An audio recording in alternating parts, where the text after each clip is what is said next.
20 students are there, or shall we wait for 1 minute? I'll put one message in the group.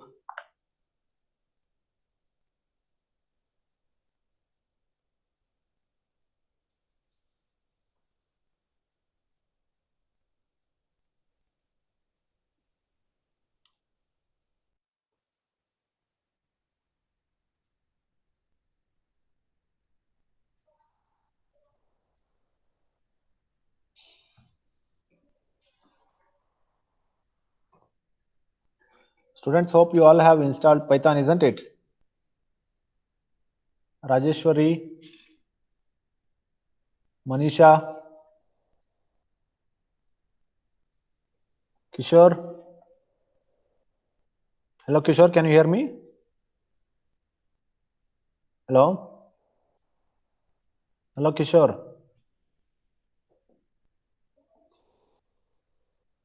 Hello?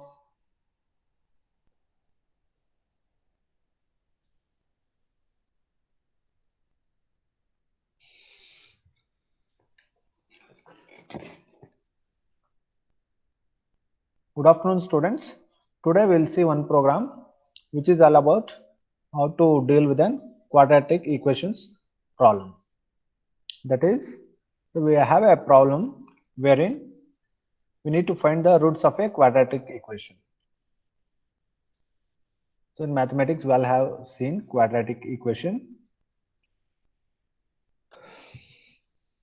So for that quadratic equation, we need to find the roots.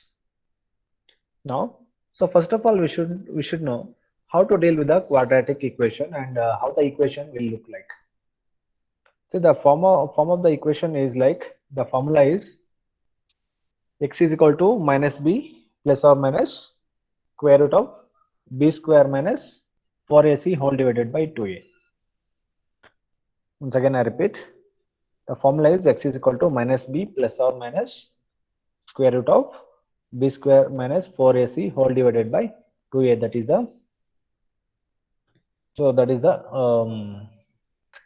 equation, that is the formula that we need to solve. That means we need to have the values of this a, b and c.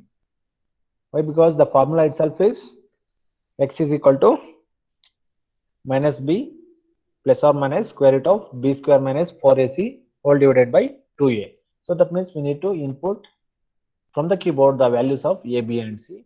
Then we need to apply the formula. Then we need to check whether the roots are real and distinct or whether the roots are real and equal. Okay, and what is the other possibility? So other possibility is that, so there is there is no real solution, or we cannot find the roots for that quadratic equation. So that means we need to understand when we may not be able to find the roots of quadratic equation. So whenever this b square minus 4ac becomes 0 or less than 0, sorry, whenever this b square minus 4ac becomes lesser than 0, then we will not be able to find the roots for a quadratic equation. So first what we do, we do input from the keyboard and store it in the variables a, b and c. So we are converting it into floating point and we are storing it in a, b and c respectively. After that, here we are calculating b square minus 4ac and we are calling it as d. So we will find out b square minus 4ac because we want to check whether it is less than 0 or not. So therefore we need to store that b square minus 4ac in a variable and we call that variable as d. If value of d is less than 0, that means, so this is the situation where we are not able to find out the roots of a quadratic equation. Then print, just say this equation has no real solution because d is less than 0. D means b square minus 4ac. In case if it is not less than 0, then what are the other possibilities? Then maybe it is equal to 0 or greater than 0. If it is equal to 0, that means we'll get the outcome that roots are real and equal. That means actually we need to find two roots. We can assume that two roots of the quadratic equation as x and y or x1 and y1. So in this scenario, we assume we need to find out x1 and y1, which are nothing but the roots of a quadratic equation. Whenever this b square minus 4ac becomes 0, so therefore mathematically we will have the situation where the roots are real and equal. When we say roots are real and equal, that means the both the roots are having same value. Say for example, x1 is equal to x2 or x is equal to y. If we assume x1 and x2 as two roots, then x1, whatever the value you get for x1, we will be considered as the value of x2 also. So that is what we say here. Else if d is equal to 0, that is b square minus 4ac is equal to 0, minus b plus math, that is square root of b square minus 4ac. So to apply square root, we need to use the module math dot sqrt of b square minus 4ac, that is substituted by d substitutes b square minus 4ac whole divided by 2a, that is 2 into a. So now the value will be stored in, the resultant will be stored in x.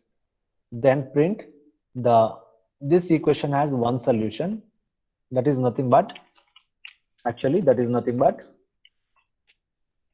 roots are real and equal.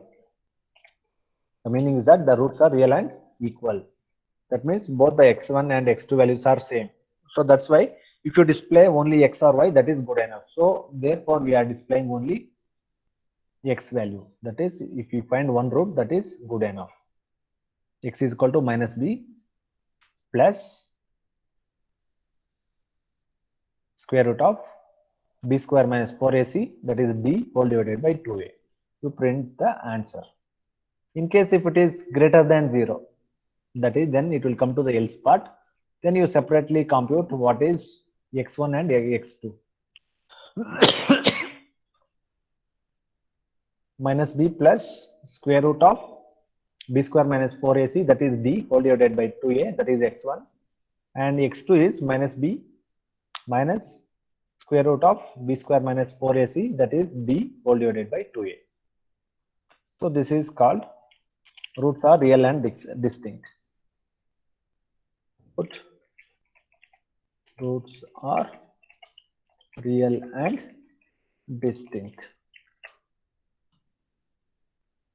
Okay, so that means you are supposed to get 3 possible outputs. That means the situation where you may not be able to find out the roots of a quadratic equation when b square minus 4ac becomes lesser than 0, that is negative value. When that yields negative value, we cannot find the roots. Otherwise, when it is equal to 0, then we say roots are real and equal. So this is the formula for that. When the b square minus 4ac is greater than 0, then we need to find out separately, that is x1 and x2. Like this. So this is a formula that we need to put. Now what is the learning point from this program is that in this program we are learning how to use math. What is this? Math module.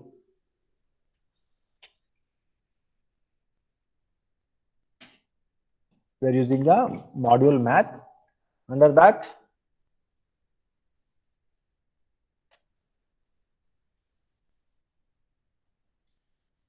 that, we are making use of the function square root. How we are making use of the function square root? Module name dot function, that is math dot sqrt. Then students, I want you to experiment one thing. So we know that we can also use 2 times division. You see what happens when you use 2 times division here also, and you remove that extra division and you see what happens. Students, you tell me why we use 2 times division.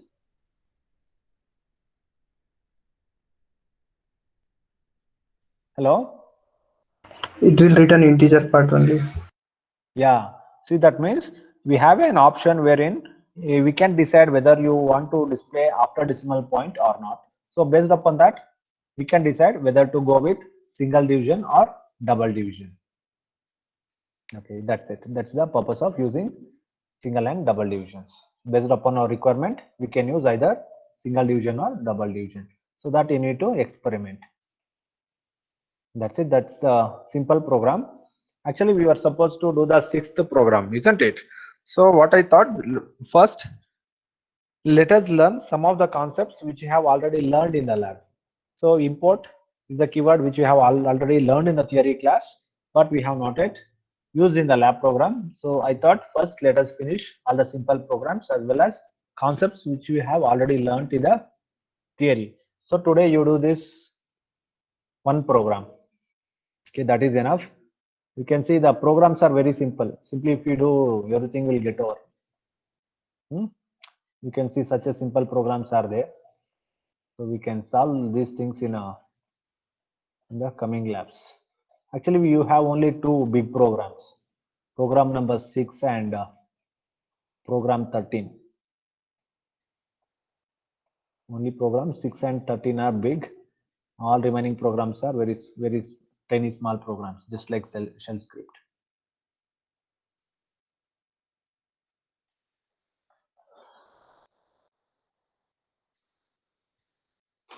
Okay, you need to copy, right, students?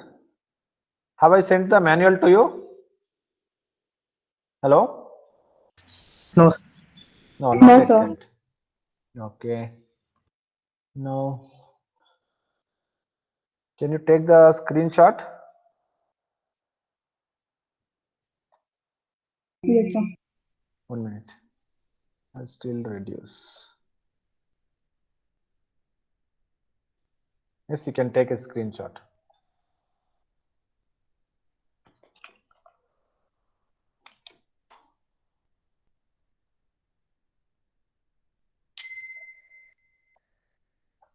Write a program to find the roots of a quadratic equation.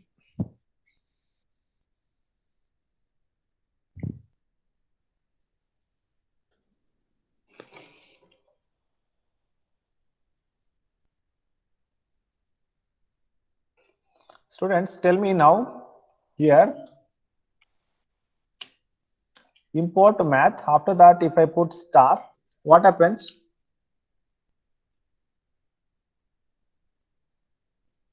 Students, what happens? What is the meaning if I remove star and if I put star?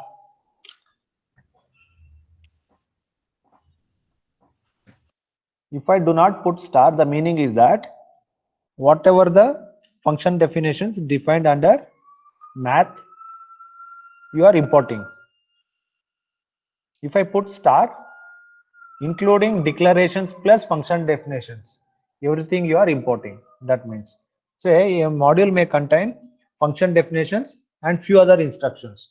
If you want to import other instructions also, for example some initializations or some special variable declaration, then you need to use star. Otherwise, if you want only the function definitions, if you want to import, then only import module name is good enough. That's the difference between import math and import math star.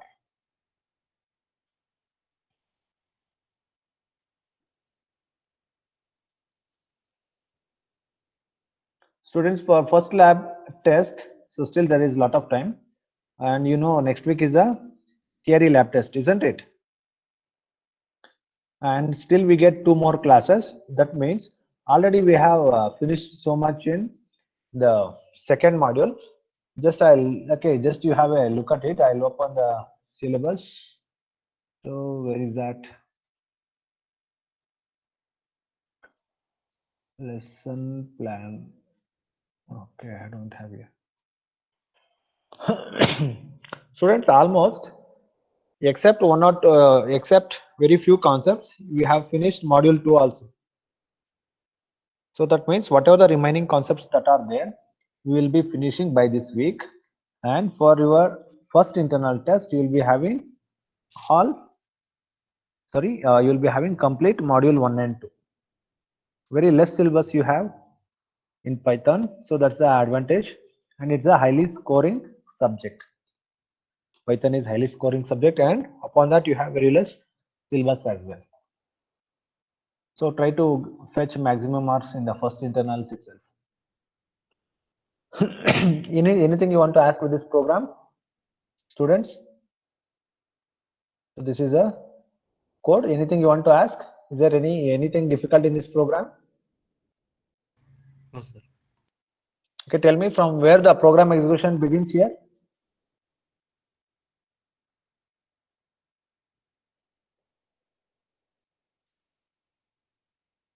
See here, we haven't written any function or something like that. So hence, starting from the very beginning, it will start. First, it will link the math module. Then sequentially, it will start from here. So the first task is to link the modules. Then top-down approach execution from the beginning. That is sequential execution. This looks like a simple shell script where it also follows top-down approach. That is sequential execution.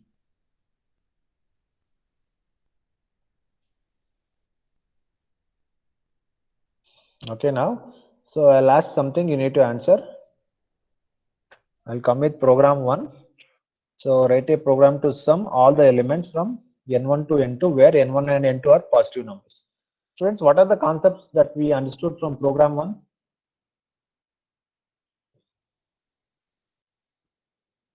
Where you input n1 and n2 and you will do summation of all positive integers. So in case if you enter any negative number, you exclude that. Then if you enter, so that means within the range you need to do summation. So what is the takeaway from this program? What are the concepts you learned from this?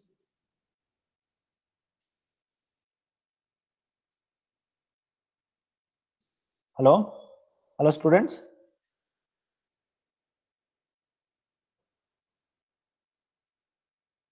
Hello? Tell me students, what are the concepts you learned from program 1? Sir, explicit conversion, sir. And Yeah, explicit conversion, reading from the keyboard. Then? Control statements, for statements. Yeah, condition and looping statements. So conditional we have if condition and looping we have for loop. So then we also learned how to use range. What is range? It's a function. It's an inbuilt function in Python. How to use range. So in yesterday's class I showed you how to use range function with one parameter, range with two parameters, and range with three parameters. So what happens if we use range with the three parameters? What is the third parameter? To skip. Yeah, how much to increment or decrement? That will be indicated by third parameter. Now let us look at second program. Input an array of n numbers and find separately the sum of positive numbers and negative numbers. In this program, what we learned?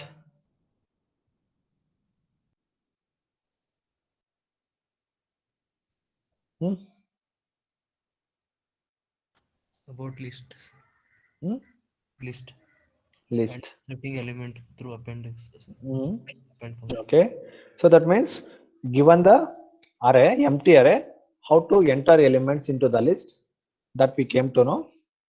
Then how to process the elements within the list. That is, see here. Here we are entering elements into the list. For that purpose, we are making use of which function? Append function. By using array name dot append. So here array and list are one and the same. We call it as array list. By using the array name dot append, we can insert elements into the list. Then after that, how to process? So here, what is the processing that we are doing? We are separately dealing with sum of positive numbers and negative numbers. So for that we have positive sum and negative sum. So for that we are using the if condition within the for loop, so that in that way we are processing positive sum and negative sum. Okay, the main learning from this second program is how to deal with array. First we create empty array, then we read size of the array, that is n value. Then by using the append function, how to add elements into the array. Okay, so in the interview you may get a question like this. Let us assume you are dealing with an array in which you are expected to read input from the keyboard. Tell me which is a function that supports to add elements to the array. Okay, like that you may get a question. Once again I repeat, let us assume you are supposed to enter elements of an array from the user using keyboard. So now what is the function that you can use to enter elements? That is append function.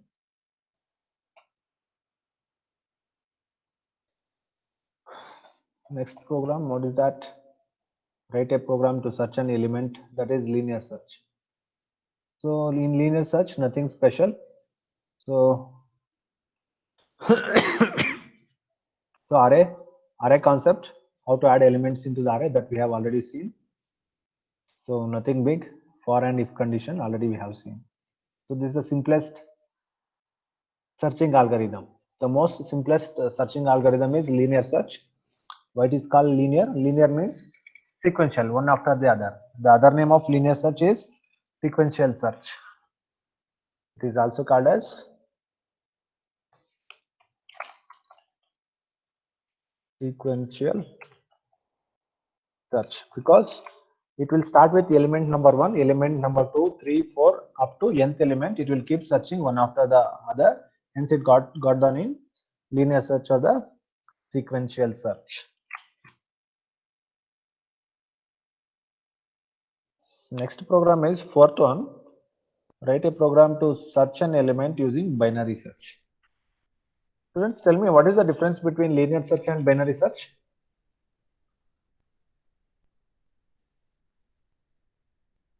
Anyone?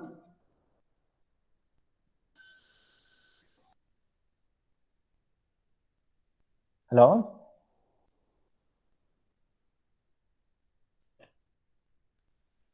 Kishore, are you there? Hello, Kishore?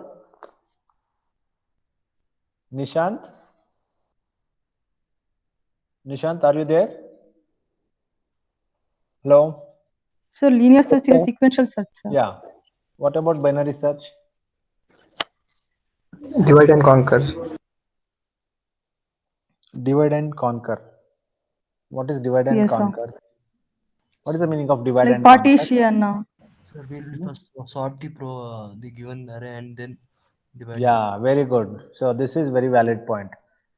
So is it possible to do binary search in case if the elements are not sorted? No, sir. No.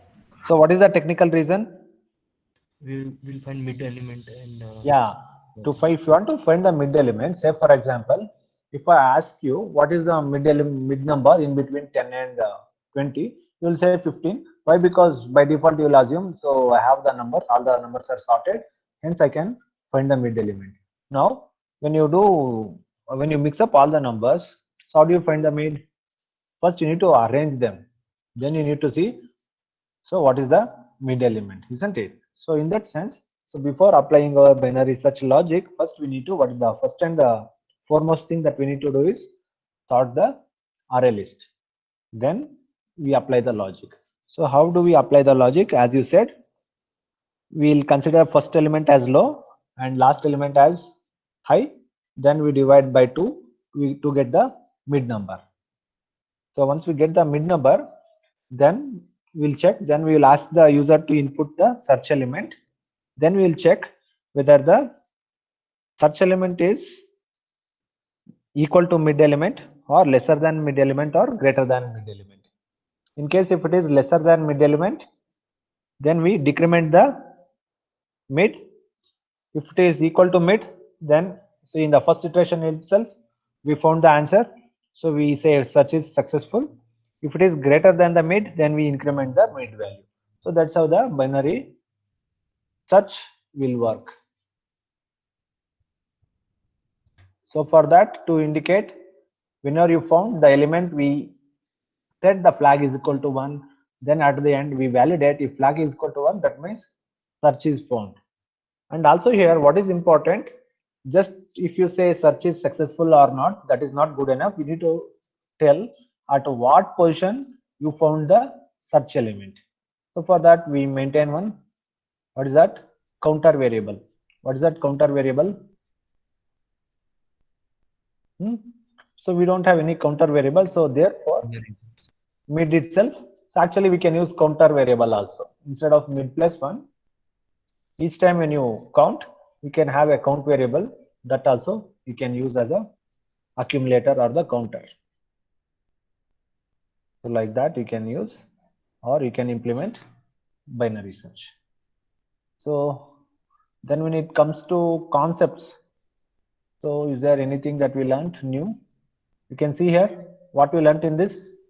What is this shaded part? What is that str?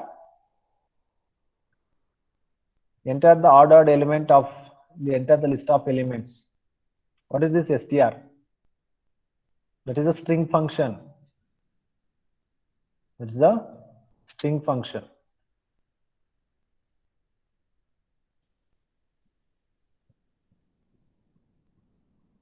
So for first element, it will display I plus 1, that is 0 plus 1, first element. In the second iteration, 1 plus 1, 2, that is the element 2, like that it will keep repeating. So str of I is nothing but it will display the index value.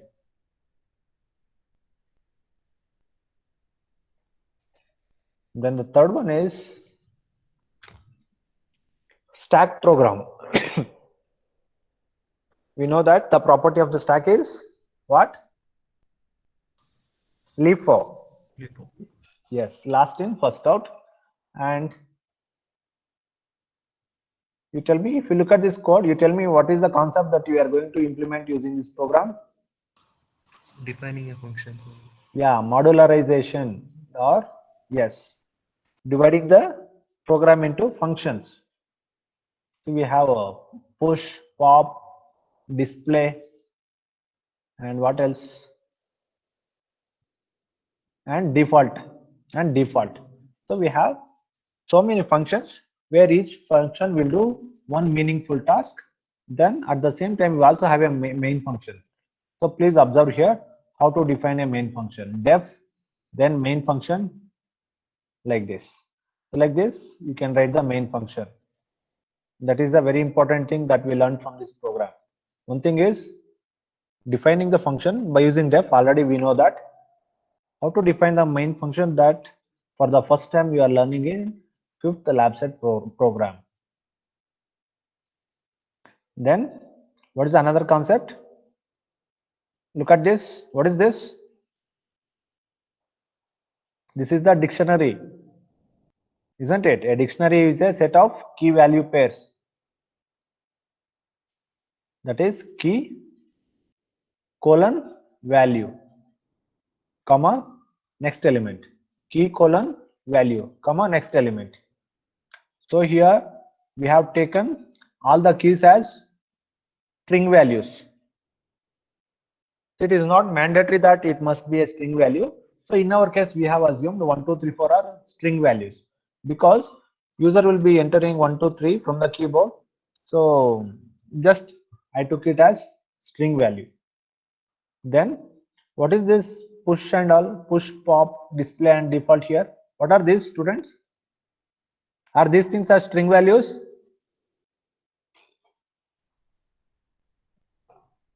You need to answer, students. Are push, pop, display and default are string values or what? What are these? Okay, look at here. I'll explain the main function. See, first I am initializing the variables that I may use in the program. I and ch.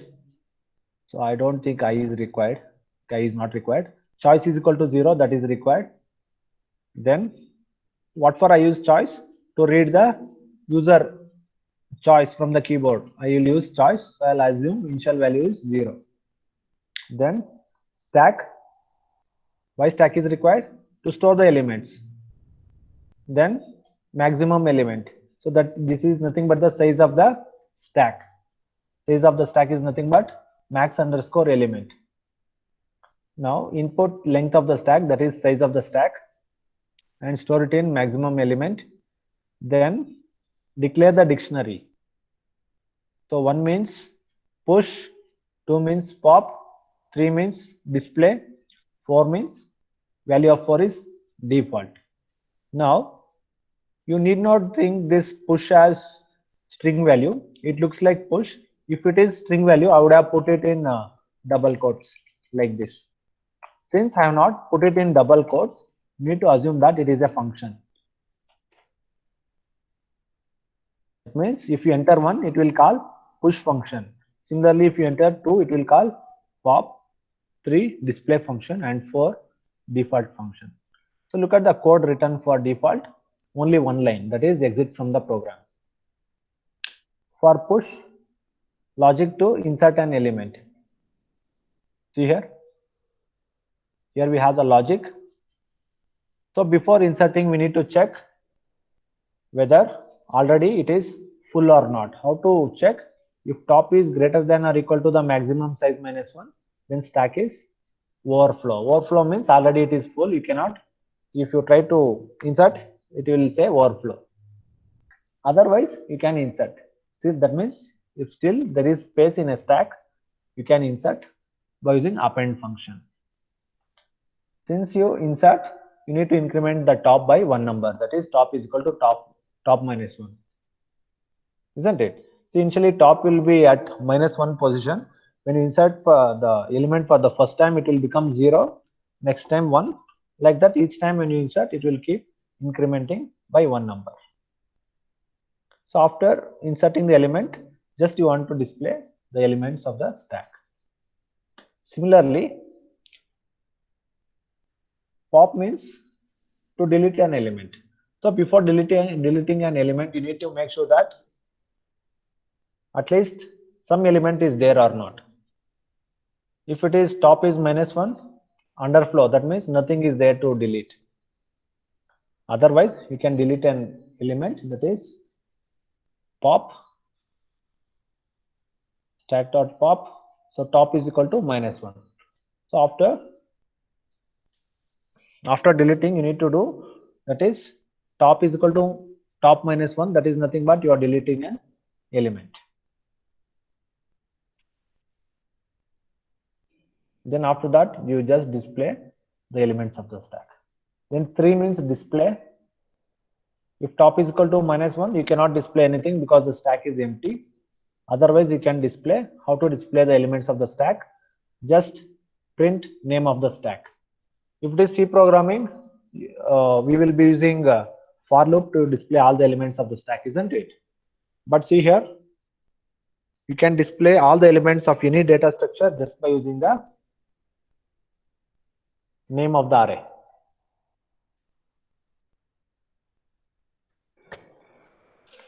Okay, like that this program will work.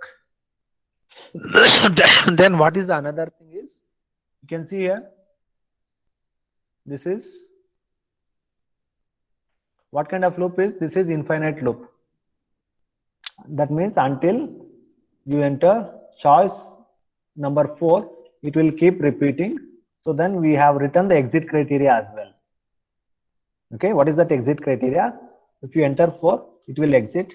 Until that, it will keep asking you to enter the choice. Then when the choice is stored in the variable ch, look at here, we are using get function. Get of character, then name of the stack. So sorry, this is what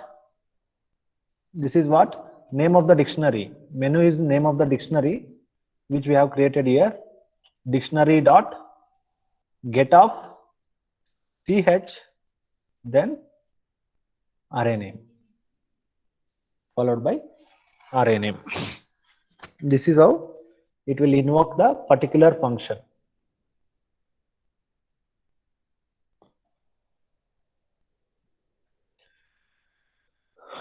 That's all, students. Now your task is, you need to type today's program, that is to find the roots of quadratic equation. Then you need to take the screenshot and send it to GCR.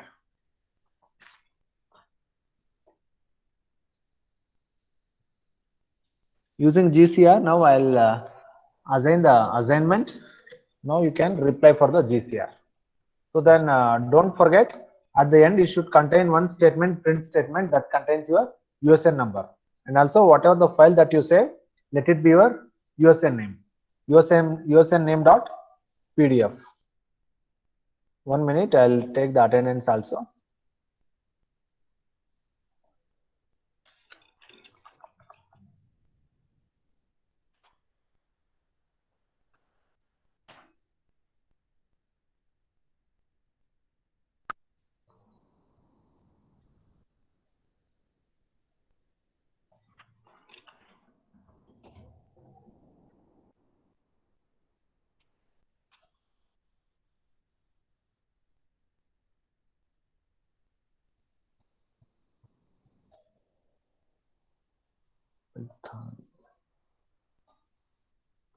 The 2 times I need to take.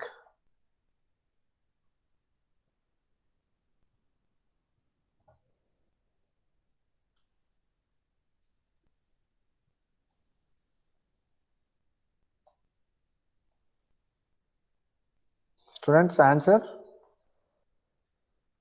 USN 1. Present, 2. Abhinav Gupta. Absent. 3. Present, sir. 4. Present, sir. 5. Present, sir. 6. Present, sir. 7. Present, sir. 8. Present, sir. 8. 9. Present, sir. 10. 10 Bhargavi. 11. Present, sir. 12. Present, sir. 13. Debamalya. 14. Present, sir. 16. Present, sir. 17. Present, sir. 18. Present, sir. 19. Present, sir. 20. Guriya Kumari. 21. Present, sir. 22. Present, sir. 24. Present, sir. Sir, 23 present, sir. Some, yeah, Kavya 23. So here it first 24 has come, then they have listed 23. 24. Present, sir. Kishore? Hey, what you are Present, doing? Huh? What you are doing, man? I'll mark absent. I called you thrice. Huh? You have done login and doing some other work. This is the last warning for you. Yes. You should be attentive. Yes. 25, Yes, sir. 26, Present, sir. 27, Yes, sir.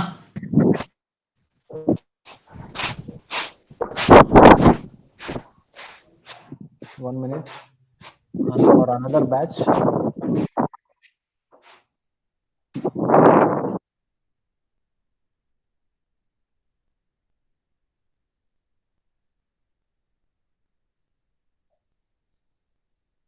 $28,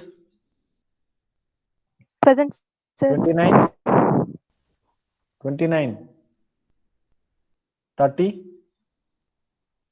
Present, sir. Now TD series starts.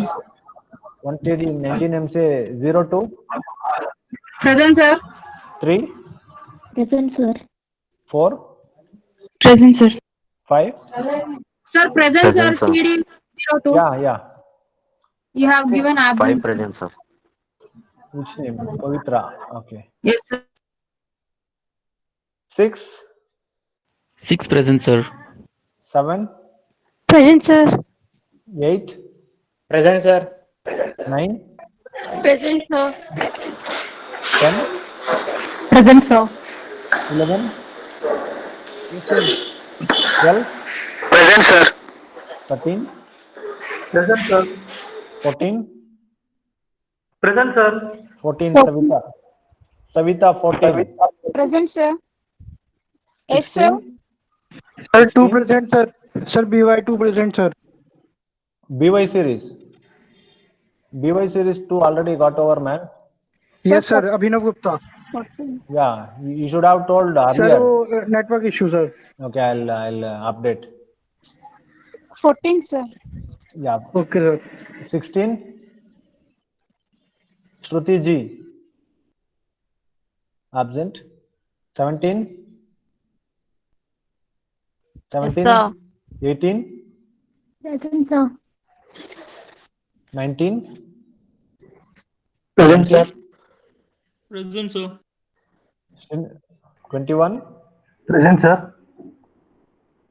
22. 23. Present, sir. 23 present, sir.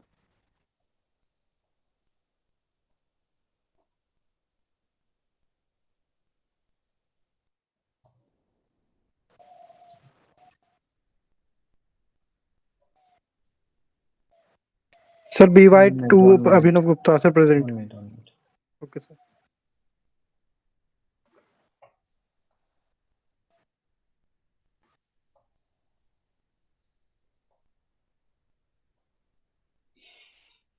Yeah, that's it. So now you need to execute the program and save the file with your USA name and send it through GCR. Now I'll compose one assignment using GCR. Thank you.